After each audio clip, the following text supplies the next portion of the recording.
Olá, meu nome é Regis Paulinelli, sou médico do programa de mastologia do HC, do Hospital Israelita Albert Einstein, do Centro de Medicina Mindayer e também do Hospital Araújo Jorge. E vamos falar sobre um pouquinho sobre a imagem mamária, que é algo muito importante no diagnóstico do câncer de mama e no tratamento do câncer de mama. O câncer de mama ele é o câncer mais comum na mulher. Geralmente são mais de 2 milhões de casos de câncer de mama por ano, é muita coisa. Nos Estados Unidos, uma em cada 8 mulheres vão ter câncer de mama até os 85 anos. No Brasil, uma em cada 12, é algo frequente. E a chance de cura depende muito do estágio em que a doença é diagnosticada. Se ela é diagnosticada no início, no estádio 1, a chance de cura é altíssima, a maior parte vai ficar curada. Isso vai diminuindo no estádio 2, no estádio 3 e no estádio 4 a grande maioria vai morrer de câncer de mama depois de 10 anos. E então por isso a gente é tão importante esse diagnóstico precoce para a gente diagnosticar o tumor em fase inicial. Nós tivemos na década de 70, começo da década de 80, vários estudos randomizados, que foram estudos que sortearam as mulheres que iam fazer a mamografia e as mulheres que não iam fazer a mamografia. E, em geral, a gente teve uma redução de 25% da mortalidade por câncer de mama, tanto nas mulheres abaixo de 40 anos quanto nas mulheres acima de 50 anos. Só alguns estudos, como o estudo canadense, não mostrou benefício para fazer em mulheres, para fazer a mamografia em geral, em termos de mortalidade. Esse foi um estudo que surgiu depois e tem várias críticas, talvez alguns problemas de randomização, e muitas das mulheres que eram randomizadas para não fazer a mamografia acabavam fazendo porque já era uma época em que a mamografia já tinha se mostrado por outros estudos muito importante. Então a gente sempre o que a gente tem de evidência científica de redução de mortalidade são esses estudos aqui principais de mamografia. Os outros exames de imagem não tem nada parecido com isso aqui, não tem nenhum estudo randomizado mostrando que vai realmente ter impacto de mortalidade. Com relação à mamografia, além desses estudos mais antigos, da década de 70 e 80 que eu comentei, nós temos alguns estudos de vida real, não randomizado, mas estudos, por exemplo, esse estudo sueco que pegou toda a população da Suécia fazendo mamografia, e algumas seguiam a recomendação, essas que estão em vermelho seguiam a recomendação, faziam certinho a mamografia na época programada, outras faziam de vez em quando e outras não faziam. Então a gente vê claramente que a vida das pacientes, era melhor nas pacientes que faziam mamografia regularmente do que as pacientes faziam de vez em quando, e por último as pacientes que não faziam mamografia. Então tem um impacto sim na mortalidade nesses estudos mais modernos. A mamografia ela tem uma evidência muito forte de que realmente ela impacta na sobrevida da mulher e que vai fazer diferença no diagnóstico do câncer de mama.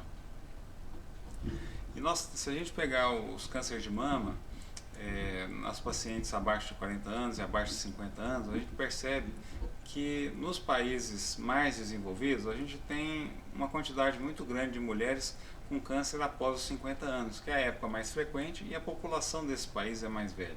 Nos países em desenvolvimento, nós temos uma quantidade grande de mulheres jovens no país. Então, boa parte dos cânceres de mama vão ser diagnosticadas numa fase antes dos 50 anos. Então, por isso é importante, aqui a gente acredita que seja interessante fazer essa mamografia a partir dos 40 anos. Se a gente, por exemplo, seguir a recomendação do INCA, que sugere fazer mamografia a cada 2 anos a partir dos 50 anos, a gente vai conseguir diagnosticar pela mamografia só a metade dos cânceres de mama. Se a gente começar a fazer a mamografia a partir dos 40 anualmente, como é recomendado pela Sociedade Brasileira de Mastologia, nós vamos conseguir achar pela mamografia quase 90% dos cânceres de mama. Por isso, tem essa importância grande, especialmente para a gente, mas em muitos países a recomendação também é começar aos 40 anos. O estudo canadense, como eu falei, a gente sempre tem estudos saindo, mostrando, criticando o rastreamento mamográfico, mas com base nessas conclusões que eu comentei, com possíveis falhas do estudo, e a grande maioria dos estudos são unânimes em mostrar um grande benefício da mamografia. De fato, assim, não é para todas as pessoas que a mamografia vai curar. Tem alguns tumores que são tão agressivos que eles vão ser diagnosticados antes de que apareça na mamografia.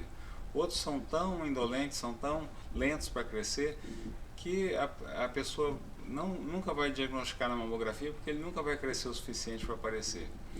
E nós temos um tumor que vai ser diagnosticado no início e a paciente vai deixar de morrer por conta dessa mamografia. Esse é a paciente que realmente se beneficia. E tem algumas que vão diagnosticar no início o câncer de mama, mas vão acabar falecendo de câncer de mama mesmo com diagnóstico precoce. Acontece também. Então existe uma porcentagem das mulheres que realmente vão ter um impacto muito grande da realização da mamografia. Outras a gente não vai ter grande benefício, seja porque o tumor é muito agressivo e a mamografia não vai conseguir resolver, como um tumor muito lento que a mamografia também não vai trazer benefício. A paciente não iria morrer de câncer de mama de qualquer forma. Nós não sabemos exatamente qual é essa mulher, por isso é importante que todas as mulheres a partir dos 40 anos façam essa mamografia. E nós temos a classificação de Bierhards, que é seguida para mamografia, ultrassom, ressonância, tomossíntese, tudo segue a classificação de Bierhards, que é uma classificação americana, que traz os termos de como organizar o laudo da mamografia, quais os termos devem ser utilizados na descrição das lesões. Então é algo importante para a gente. O Cismama, ele é uma espécie de Bierhards brasileiro, que é utilizado aqui para laudar as mamografias. Não é exatamente igual o Bierhards, tem algumas diferenças. Ele está mais antigo, ele não foi atualizado como o Bierhards vem sendo. Inclusive neste ano, agora 2023, deve sair o Bierhards da 6ª edição, no começo de 2024. E o que seriam essas categorias? Como que a gente vai definir se a gente vai fazer alguma coisa com aquela imagem, se é importante a gente investigar? Categoria 0 seria a mamografia incompleta. Então nós temos uma imagem, um nódulo, algumas calcificações, mas não é possível dizer se é benigno ou maligno. Para completar a mamografia, a gente tem que fazer uma compressão seletiva, magnificação, incidências especiais, ultrassonografia. Não entra no Bierhards fazer ressonância para esclarecer uma categoria 0. A gente consegue esclarecer de outras maneiras. E a categoria 0 é uma avaliação suspeita, não é 0 porque não tem nada, é 0 porque tem algum problema. Também não é certo falar que é categoria 0 porque a mama é densa. Só é categoria 0 se tiver algum achado duvidoso.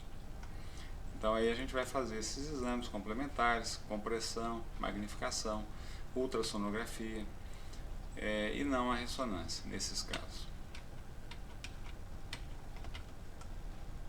A categoria 2 seria achado benigno, aquele em que a gente tem certeza absoluta que essa lesão é benigna.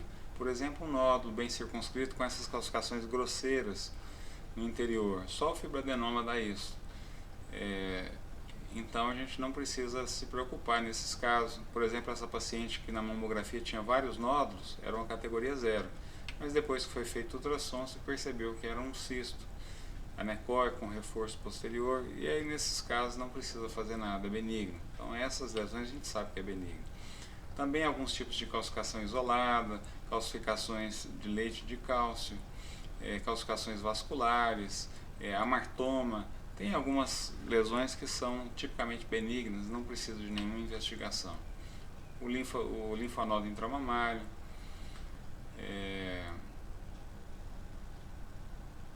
aqui essas calcificações também tubulares, essas calcificações muito grande quantidade bilateral que ocupa a mama inteira, todas são benignas.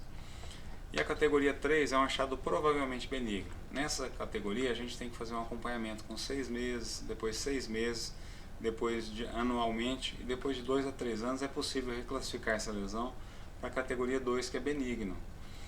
Aqui é um exemplo de um nódulo bem circunscrito, parece que tem tudo para ser benigno, mas existem alguns tipos de câncer que podem ter esse aspecto assim circunscrito e podem nos enganar em 1 a 2% das vezes. Nesse caso, a gente se a gente tiver dúvida da margem da lesão, a gente vai fazer uma compressão seletiva. A ultrassonografia também ela vai nos dizer se é uma lesão sólida ou cística. Então, se é uma lesão sólida, ela vai ser categoria 3. Se ela for cística, ela vai ser categoria 2. Então, só esse nódulo na mamografia, por enquanto, é categoria 0, e depois que se faz a compressão ou a ultrassonografia, que a gente vai poder dizer se é categoria 2 ou 3. Também algumas calcificações pontiformes mais agrupadas podem ser classificadas como categoria 3. Esse tipo de calcificações irregulares, mais próximas uma da outra, pleomórficas que a gente chama, elas são suspeitas, geralmente tem 40% de chance de ser um câncer de mama. Essas lesões densas, irregulares, com espículas, também são categoria 4. A categoria 4 ela pode ser dividida em A, B, C, de acordo com o risco. E a categoria 5 seria aquela altamente suspeita, aquele nódulo bem especulado, com calcificações pleomórficas, ou alguns tipos de calcificação muito irregulares, também podem ser classificadas como categoria 5. Aqui um exemplo do ultrassom, uma lesão com sombra, muito irregular. Um exemplo de microcalcificações muito suspeitas, associadas a uma densidade, uma área densa na mama. E para a mamografia é importante comparar os filmes anteriores. A gente sempre pede para o paciente guardar as mamografias por 5 anos, porque tem lesões que não aparecem muito bem. Por exemplo, aqui na primeira mamografia não aparecia, depois eles deram um laudo também de normal, depois normal, mas a gente olhando, dá para ver que tem uma lesão densa, e isso foi aumentando com o tempo. Então, se a gente pudesse comparar essas mamografias, pode ajudar a fazer um diagnóstico de alguma área que não está sendo bem visível. E também, depois que a lesão está estável durante muito tempo, muitos anos, depois de 2, 3 anos, a gente pode reclassificar essa lesão como benigna. Então, por isso é importante guardar os filmes das mamografias anteriores. Nós temos a mamografia convencional e a digital. Hoje praticamente não se vê mais a mamografia convencional, e todas são digitais. Ela continua sendo mamografia do mesmo jeito, a paciente tem que colocar a mama naquele aparelho, tem que apertar a mama do mesmo jeito, só muda a maneira de captar a imagem e dá um pouco mais de qualidade na imagem, mas não tem grandes benefícios em comparação com a tradicional.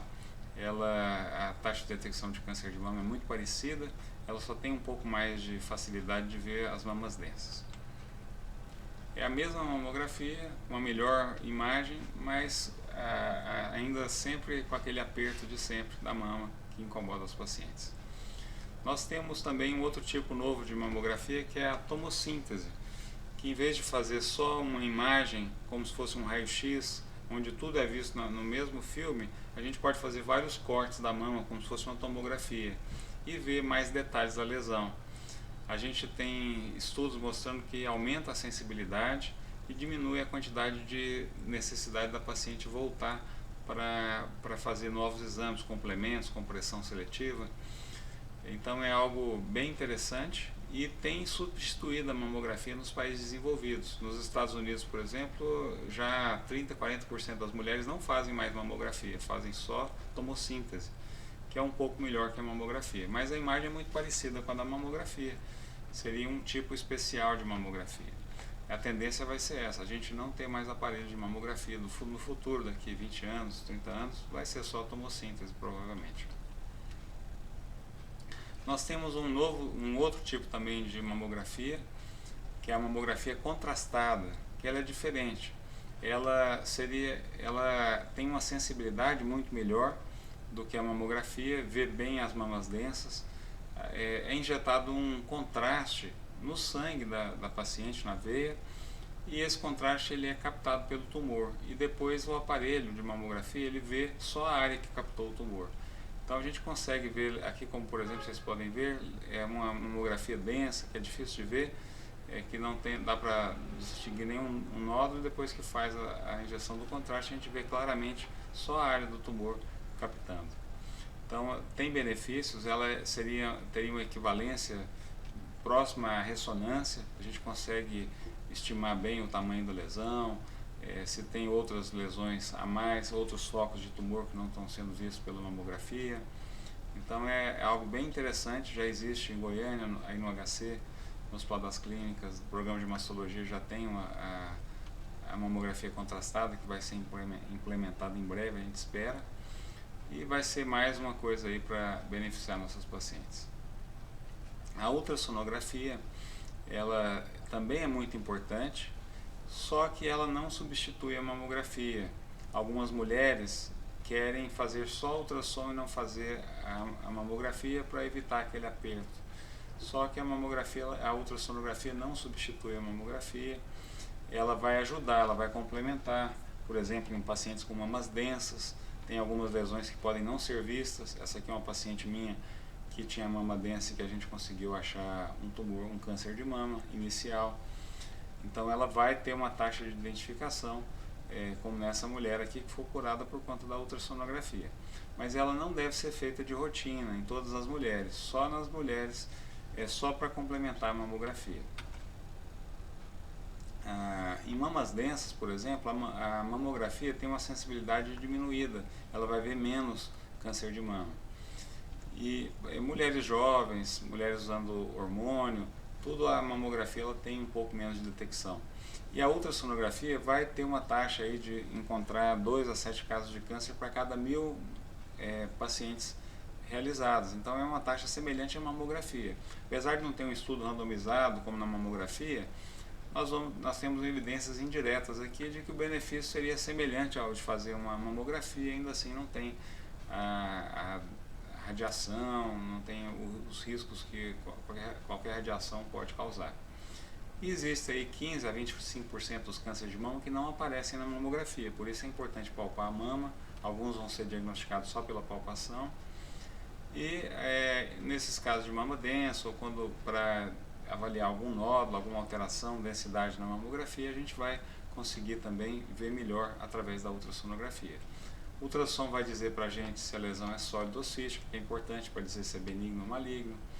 Nós fizemos uma tese de doutorado tentando diagnosticar o que é benigno e maligno. É um modelo que se chama Sonobreast, que eu convido vocês a conhecerem, quem tiver curiosidade.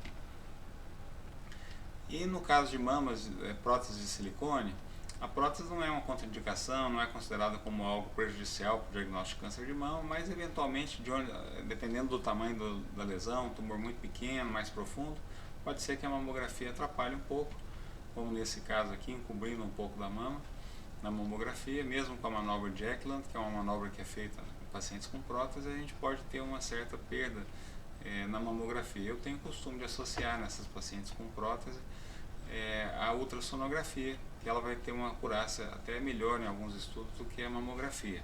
Não é um consenso, muitos não vão indicar isso, mas eu acho interessante para avaliar a prótese também por causa dessa detecção a mais de câncer de mama. O problema da ultrassonografia é que ele vai diagnosticar muita coisa que não precisava, muitos nódulos benignos que vão às vezes precisar de biópsia e poderia ser evitado. Então não é bom fazer exames sem necessidade, porque vai gerar custos, vai gerar às vezes biópsias, transtorno para os pacientes. Então pacientes, por exemplo, com mastalgia, com dor na mama, a gente não vê benefício de fazer ultrassonografia. Pacientes de alto risco, que tem histórico na família de câncer de mama, o ultrassom vai diagnosticar mais casos de câncer de mama, vai diagnosticar até 30% mais de câncer de mama, mas vai aumentar muito a quantidade de biópsias. Hoje nós temos, nessa indicação de pacientes com mamas, com pacientes de alto risco, com histórico familiar, com mutação genética, a ressonância como sendo melhor do que a ultrassonografia. Então a gente, nesses casos de alto risco, a gente vai fazer a ressonância e não a ultrassonografia. A ressonância, ele é um exame muito importante, ele é um exame dinâmico, com uma mamografia contrastada, ele vê só o que está captando e é bem interessante, a gente utiliza com certa frequência, mas não deve ser utilizado de rotina, como rastreamento da população em geral, porque ela é um exame que tem uma sensibilidade ruim com a ultrassonografia. Ela vai ver muita coisa que não tem problema e que vai às vezes gerar dúvida, vai gerar biópsias. Essas biópsias por ressonância são caras, muitas vezes não vão ser cobertas pelo plano de saúde. Até pouco tempo atrás, os pacientes tinham que sair de Goiânia e ir para Brasília para fazer essa biópsia por ressonância, porque aqui em Goiânia não tinha. Então não é uma coisa muito fácil, né? Então a gente utiliza a ressonância em casos especiais para esclarecer algumas dúvidas, pacientes de alto risco, quando a gente tem dúvida do tamanho do tumor antes da cirurgia, mas não deve ser feita para todas as mulheres. Mulheres de alto risco, com mamas muito densas, alguns casos especiais. E o diagnóstico precoce, então, ele tem um impacto grande. A gente comentou um pouco sobre os principais métodos. A mamografia, ele é o principal método. Depois que ela foi implementada, por exemplo, nos Estados Unidos, a gente percebe uma grande redução da mortalidade por câncer de mama. No Brasil, essa mortalidade ela ainda não aconteceu dessa forma, não teve essa queda da mortalidade, porque não existe um rastreamento como existe nos Estados Unidos, que é sistematizado, que todas as mulheres têm que fazer a mamografia. Aqui, uma porcentagem só de 20, 30% das mulheres na faixa etária acima dos 40 anos fazem mamografia anualmente, que é baixo, né? Então a gente precisaria que pelo menos 70% das mulheres estivessem fazendo a mamografia para que houvesse realmente a redução da mortalidade por câncer de mama, por causa desse método. Então a gente vai ter aí uma redução de 25% da mortalidade, e não só a mortalidade, a gente vai ter também uma diminuição da morbidade. O que é isso? A paciente vai ter tumores muito mais fáceis de tratar, a chance de cura, elas vão fazer cirurgias pequenas, um pequeno quadrante, às vezes não vão ter que tirar os linfonodos da axila, muitas vezes, e vai ser muito mais simples a cirurgia, não vão ter que fazer quimioterapia. E é diferente uma paciente que diagnostica numa fase avançada como essa da esquerda, que teve que fazer uma quimioterapia agressiva, teve que fazer a retirada da mama e tem boas chances de morrer de câncer de mama, do que essa que fez um diagnóstico precoce e provavelmente vai ficar curado e nunca mais vai ter nada. Então é isso que eu queria comentar com vocês. É algo bastante importante, o diagnóstico precoce, né? E parabéns aí pelo projeto Itaberaí. Obrigado pela oportunidade de estar aqui com vocês.